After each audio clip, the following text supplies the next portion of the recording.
अगर किसी कोचिंग में जुड़ते हैं तो अच्छा कोचिंग में जुड़िए, जैसे कि ज्ञान बिंदु है। अगर दरोगा बनना है तो आप घर से चलते हैं तो एक जो सपना लेके चलते हैं ना, अपने माता पिता के साथ पूरा समाज। हाँ, करंट अफेयर्स का अब ऐड करने लगा है 4 से 5 क्वेश्चन।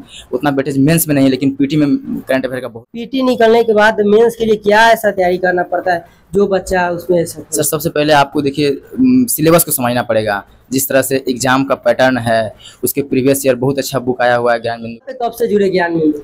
यहाँ हम इससे पहले हम एक रूम लेकर रहते थे, बगल में ही रहते थे, लेकिन यहाँ ज्ञान बिंदु का हॉस्टल का जब टेस्ट हुआ था तो हम उसे पार्टिसिपेट किए और मेरा उसमें चौथा स्थान था। ये मम्मी पापा को अक्सर सुनने को मिलता था गांव वाले से या परिवार वाले से, जो भी कि इतना दिन से रह रहा है, क्या कर रहा है, कहाँ रह रहा है। शुरुआत में तो हम इंजीनियर बनना चाह रहे थे, लेकिन वहाँ पे मेंस हुआ, मेरा एडवांस नहीं हुआ, तो फिर हम उतना। नमस्कार, मैं हूं रोशन और आप देख रहे हैं सीआर रिपोर्टर और एमएस रिपोर्टर। सो दोस्तों, कोशिश करने वालों को कभी हार नहीं होती और हमारे साथ जो अभी हम मौजूद है ज्ञान बिंदु हॉस्टल में, और ज्ञान बिंदु हॉस्टल से इस बार 33 प्लस बच्चा जो कि दरोगा 1275 में इस बार क्वालिफाई हुए। तो आइए, और एक हमारे साथ भाई है जो कि दरोगा में इस बार क्वालिफाई हुए और इनका संघर्ष जानेंगे और कैसे क्या रिप्लाई किए और कैसे बुक को पढ़े, क्या पढ़े, करंट को कैसे अथी किए, फिजिकल कैसे किए, ये सभी विषय पर बात करेंगे।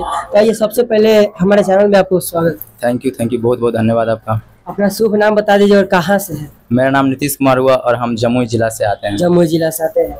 अपना जो बैकग्राउंड रहा ये कैसा रहा बैकग्राउंड आपका, जो पढ़ाई वाला बैकग्राउंड? पढ़ाई का बैकग्राउंड मेरा 1 to 10 मेरा गांव से हुआ है, उसके बाद 11 12 जो भी एजुकेशन हुआ है बाद वाला मेरा पटना से हुआ है, और मेरा साइंस बैकग्राउंड रहा है। हम जैसे शुरुआत में तो हम इंजीनियर बनना चाह रहे थे, लेकिन वहाँ पे मेंस हुआ, मेरा एडवांस नहीं हुआ, तो फिर हम उतना इकोनॉमिक बैकग्राउंड अच्छा नहीं था, जिसके चलते हम किसी कॉलेज में नहीं, प्राइवेट कॉलेज में एडमिशन नहीं ले पाए, जिसके चलते हमको इधर जनरल कंपटीशन में आना पड़ा।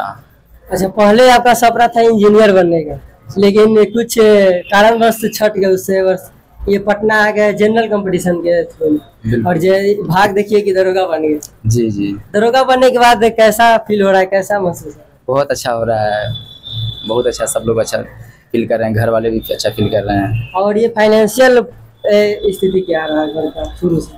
लोअर मिडिल क्लास से है, मेरे पिताजी किसान है, खेती करते हैं। किसान है जी। और किसान है तो पिताजी मतलब यहाँ पे जब से आए तब से पिताजी और घर वालों को क्या सपोर्ट रहा है, कैसे? बहुत अच्छा सपोर्ट रहा है, यहाँ तक कि हम जो बोलते थे वही वो लोग करते थे। जैसे कि हमको पढ़ाई में कभी डिस्टर्ब नहीं किया, बहुत सपोर्ट किए हैं, और मतलब कभी ऐसा नहीं हुआ कि वो हमको मतलब रोके हैं पढ़ने के लिए, बोलते कि तुमको जो करना है करो, जैसे करना है करो, बस होना चाहिए, अच्छा होना चाहिए। जो अभी ऐसा भी होगा कि 2 साल लग गए, 4 साल लग गए पटना में, ऐसा होता है काफी बच्चों के साथ, जैसा कि आप ही के साथ ऐसे होता होगा, कभी घर जाते होंगे तो लोग बोलते होंगे पढ़ के क्या किया, ये सब सुनने को मिला कभी? हाँ, ये मम्मी पापा को अक्सर सुनने को मिलता था गांव वाले से या परिवार वाले से, जो भी कि इतना दिन से रह रहा है, क्या कर रहा है, कहाँ रह रहा है। ऐसे काफी स्टूडेंट को मिलते हैं, उनके लिए क्या बोलिएगा?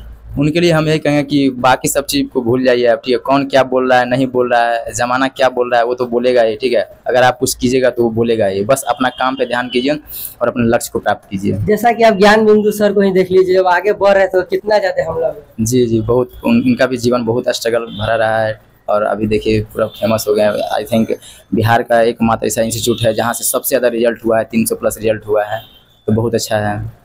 सबसे ज्यादा रिजल्ट ज्ञान बिंदु इस बार में? जी जी, बिल्कुल बिल्कुल। और क्या बोलेगा सर के लिए, जो कि आप यहाँ पे कब से जुड़े ज्ञान बिंदु?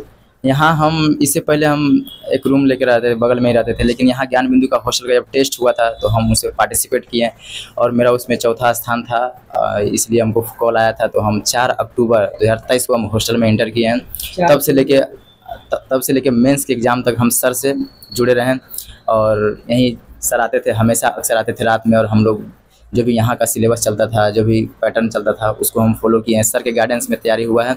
उसके बाद हम लोग फिजिकल करने के लिए समस्तीपुर जुनून एकेडमी चल गए थे। जैसा कि आपको पता होगा, सारा हॉस्टल का बच्चा वहीं पे गया था, तो वहाँ भी बहुत अच्छा था फैसिलिटी, रहने खाने का व्यवस्था, और हमको लगता है कि 95% वहाँ फिजिकल बच्चा पास किया है। पीटी कितना स्टूडेंट को देखते हैं, पीटी निकलने के बाद वो मेंस में छट जाता है। मेंस में पीटी निकलने के बाद मेंस के लिए क्या ऐसा तैयारी करना पड़ता है जो बच्चा उसमें सर सबसे पहले आपको देखिए सिलेबस को समझना पड़ेगा। जिस तरह से एग्जाम का पैटर्न है, उसके प्रीवियस ईयर बहुत अच्छा बुक आया हुआ है ज्ञान बिंदु का प्रीवियस ईयर का, ठीक है, उसको आप फॉलो कीजिए और उसको पार्ट बाय पार्ट देखिए कि मेंस क्या क्या कंटेंट है, मतलब मेंस में कहाँ से क्या कितना क्वेश्चन पूछा जाता है, क्योंकि उसमें वेटेज बढ़ जाता है। मैथ रीजनिंग का 20 से 25 क्वेश्चन मैथ रीजनिंग का पूछता है। उसके बाद साइंस होता है, उसके बाद फिर आपका हिस्ट्री, ज्योग्राफी, पॉलिटी आता है, करंट अफेयर्स। हाँ करंट अफेयर्स का अब ऐड करने लगा है 4 से 5 क्वेश्चन। उतना वेटेज मेंस में नहीं, लेकिन पीटी में करंट अफेयर का बहुत वेटेज करंट अफेयर है। पीटी में बहुत। हाँ पीटी में 20 से 25 क्वेश्चन करंट अफेयर्स का पूछता है, उस पर पीटी में बहुत ध्यान देना है और मेंस में ज़्यादा नहीं देना है।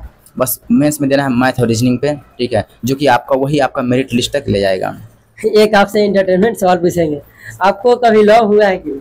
जी ऐसा कुछ नहीं हुआ है। तो काफी बच्चों के साथ होता है, कोई धोखा भी दे देता है, मतलब यहाँ बोला जाता है प्यार में लोग पागल नहीं बल्कि मजनू बन जाते हैं। मुझे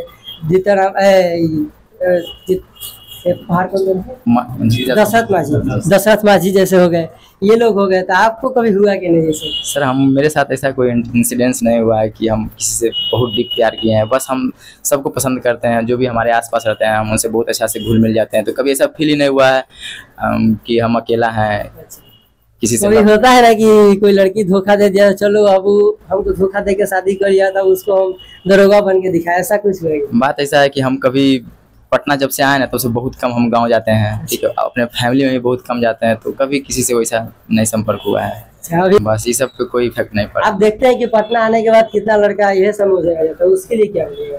उसके लिए हम ये कहें कि अगर आप घर से चलते हैं तो एक जो सपना लेके चलते हैं ना अपने माता पिता के साथ, पूरा समाज का जो आपसे जुड़ा हुआ है, तो बस उस पर ध्यान दीजिए। शुरुआत में होता है कि लोग भटक जाता है, तो फिर अपने आप को कंट्रोल कीजिए और एक सही स्ट्रेटजी के साथ, सही गाइडेंस के साथ। और अगर किसी कोचिंग में जुड़ते हैं तो अच्छा कोचिंग में जुड़िए, जैसे कि ज्ञान बिंदु है। अगर दरोगा बनना है तो आप यहाँ पे ज्वाइन कर सकते हैं। दरोगा बनना है स्पेशल? हाँ दरोगा अगर बनना है तो ज्ञान बिंदु ज्वाइन कर सकते हैं। और जो हाँ जितना चीज़ यहाँ बताया जाता है उसको बस फॉलो कीजिए, आप श्योर में निकलेगा आपका दरोगा। चलिए, फिजिकल में आपका कैसा रहा है? फिजिकल का दौर कैसा रहा? फिजिकल स्टार्टिंग में तो मेरा बहुत मतलब ख़राब था फिजिकल। जैसे रनिंग मेरा 7-4 टाइमिंग लगता था, मतलब हमको डर था तो फिजिकल से ही था। लेकिन हम यहाँ का सारा लोग हॉस्टल से चल गए थे समस्तीपुर, जुनून एकेडमी चल गए थे, तो वहाँ इतना अच्छा कराया गया था। अमरजीत सर थे वहाँ पे फिजिकल कराने वाले, तो उन्होंने बहुत अच्छा फिजिकल करवाया है। जिससे कि हम यहाँ पे टाइमिंग मारे थे 5:46 में मारे थे।